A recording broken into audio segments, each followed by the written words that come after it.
इसको देखें तो ये एक इक्वेशन मेरे पास आ रही है 12x² minus 25xy plus 12y²। और दूसरी इक्वेशन है 4x² plus 7y² equal to 148।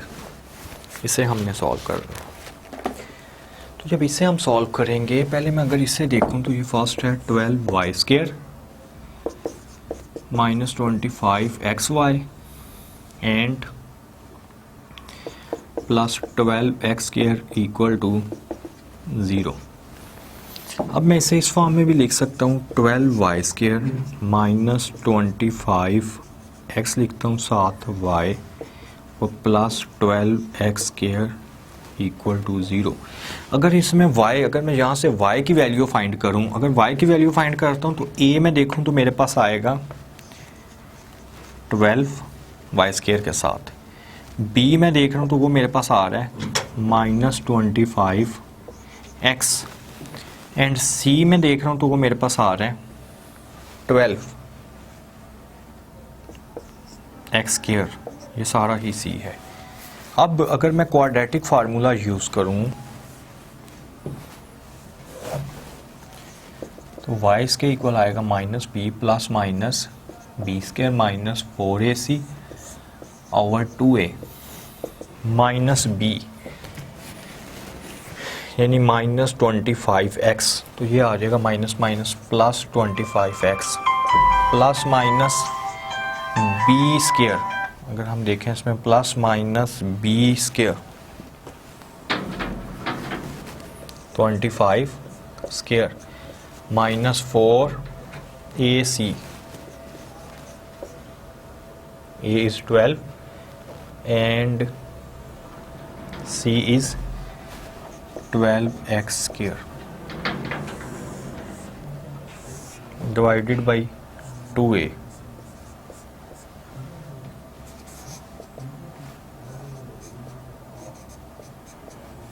तो 25 का अगर हम स्क्वायर लें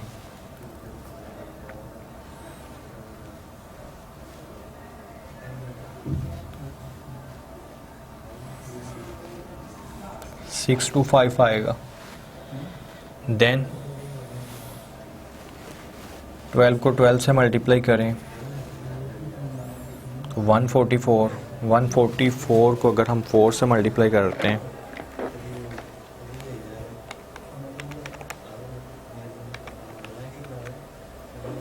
माइनस 576।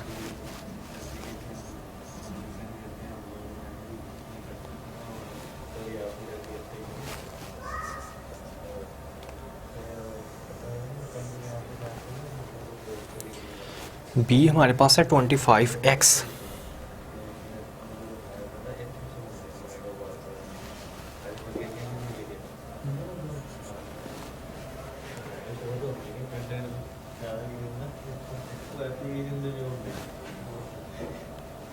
इसको अगर मैं सिंप्लीफाई करूं, डिवाइडेड बाई 12 को 2 से मल्टीप्लाई करें 24, तो ये y हमारे पास आ रहा है 25x plus minus 625 minus 576 49 plus minus 49x² divided by 24।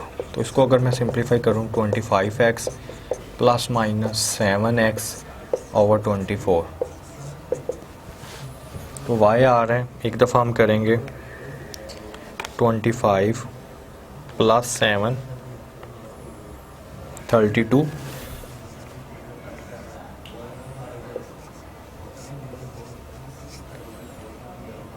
And एक दफ़ा y की वैल्यू आएगी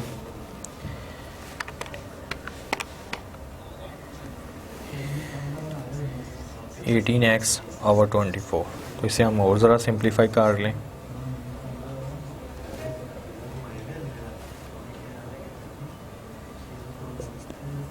अगर 4 के टेबल पे हम इसे कैंसिल करते हैं, देन 4 8 टाइम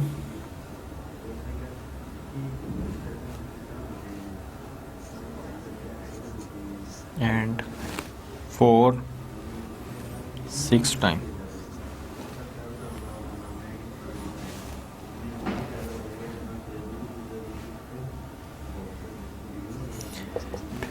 फिर 2 के टेबल पे 2 4 टाइम और 2 3 time. y equal to 4/3x। अगर मैं इसे सिंप्लीफाई करूं 6 3 टाइम और 6 4 टाइम 3/4x। तो यहाँ से आ गया y इक्वल टू 3x/4। यानी मेरे पास एक y की वैल्यू, यहाँ से मैं देखूँ तो एक y की वैल्यू मेरे पास 4x/3 आ गई है एंड सेकंड y की वैल्यू 3x/2 आ गई है। अब ये जो दोनों y की वैल्यू मैंने इक्वेशन नंबर 1 से फाइंड की हैं और इससे मैं इक्वेशन नंबर 2 में पुट करूँगा। इक्वेशन नंबर 2 हमारे पास है 4x² + 7y² equal to 148।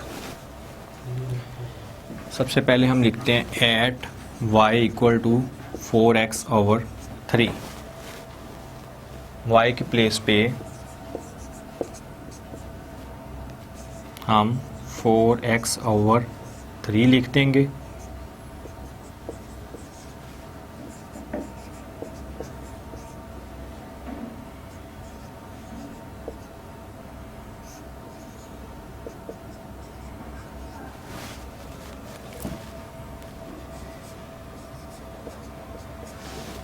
(16 × 7)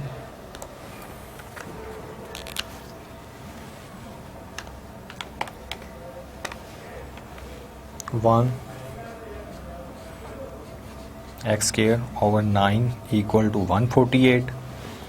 Then 9 4 36 x² plus 112 x²/9 equal to 148.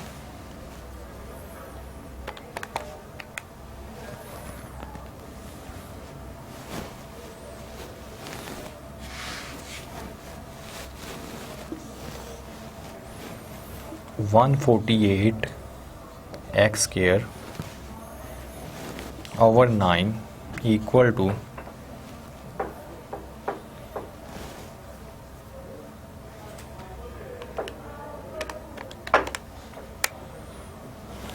148 and 148 x² equal to 148 multiplied by 9 and x² equal to 148 multiplied by 9 over 148 से cancel, x² equal to 9 and x equal to plus minus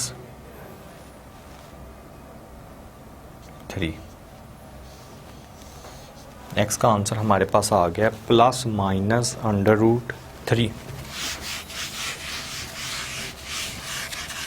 अगर यहाँ से मैं pair देखूँ तो यहाँ से pair मैं पहले चेक कर रहा हूँ y इक्वल टू 4x/3। तो y किसके इक्वल आएगा? y है 4x/3।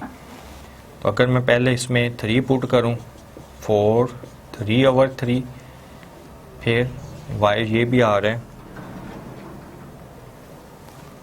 4 - 3/3 4 एंड -4, यानी 2 पॉइंट तो मेरे पास, अगर मैंने x की वैल्यू 3 पुट की है ये तो पॉइंट यहाँ से मेरे पास आ रहे हैं कि अगर x की वैल्यू मैंने पहले पुट की है 3 तो y की वैल्यू मेरे पास आई है 4। अगर x की वैल्यू मैंने -3 पुट किया तो y की वैल्यू आई है -4। 2 पॉइंट आ गए हैं यहाँ से। फिर हम नेक्स्ट अभी चेक करेंगे, ये मैंने चेक किया है y equal to 4x/3।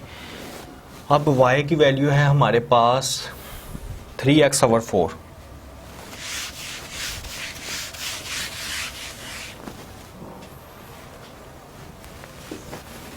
Eight y equal to 3x/4।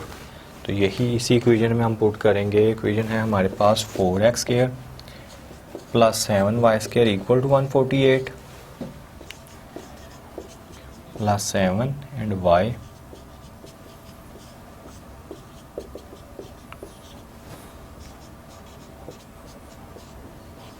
9x² over 16 equal to 148, 9 को 7 से मल्टीप्लाई करेंगे 63 एक्स स्क्वायर ओवर 16, 16 को अगर हम 4 से मल्टीप्लाई करें 64 X square plus 63 X square over 16 equal to 148।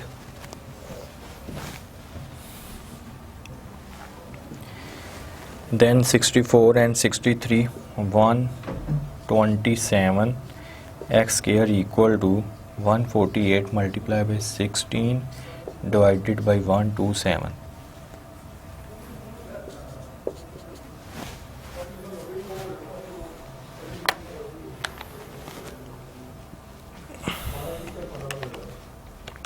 multiply by 16, 2368 divided by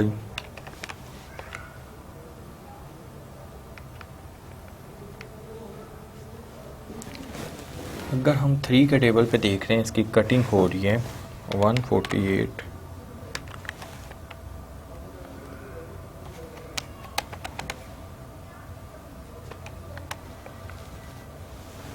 नहीं,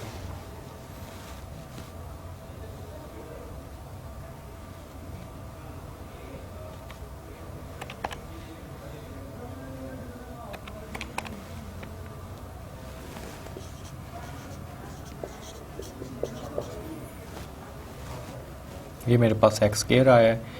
अगर मैं एक्स फाइंड करूँगा तो वो प्लस माइनस 2368 ओवर 127 आ जाएगा। एक्स की वैल्यू यहाँ से 2 आएंगी। इसे हम अगर फ्रैक्शन में भी लिख लेंगे तो यहाँ पे पुट करेंगे एट 3x ओवर 4, यहाँ से भी वो y की भी 2 वैल्यू आ जाएंगी। तो इस तरह 2 पॉइंट हमारे यहाँ से आए हैं और 2 पॉइंट इस इक्वेशन से आ जाएंगे, तो टोटल 4 वैल्यू आ रही है।